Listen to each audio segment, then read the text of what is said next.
அனைவருக்கும் வணக்கம். எல்லாரும் எப்படி இருக்கீங்க? நம்ம மாடி தோட்டத்தில் இருக்க மணத்தக்காளி கீரை அதுதான் இன்றைக்கி ஹார்வெஸ்ட் பண்ண போகிறோம்.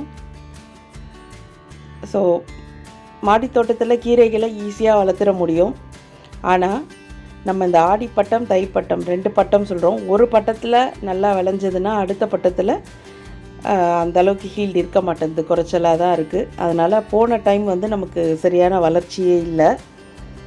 இந்த டைம் எல்லாமே கீரைகள் ஓரளவுக்கு நல்லாவே வந்திருக்கு நமக்கு. நம்ம இதுக்கு முன்னாடி வீடியோவில் முள்ளங்கி கீரை பார்த்துருப்போம், அது ஃபஸ்ட்டு. இரண்டாவதாக மணத்தக்காளி கீரை. அடுத்து என்ன கீரைன்றதை அதை அடுத்த வீடியோவில் பார்க்கலாம். மணத்தக்காளி கீரை பருப்பு போட்டு கூட்டு வச்சுருக்கோம். ரொம்ப குளிர்ச்சியானது, வாய்ப்புண்ணு வயிற்று புண்ணுக்கெலாம் நல்லதுன்னு சொல்லுவாங்க. ஸோ சமைச்சு சாப்பிடுங்கள். நன்றி. நலம் பெறுக, வளம் பெறுக.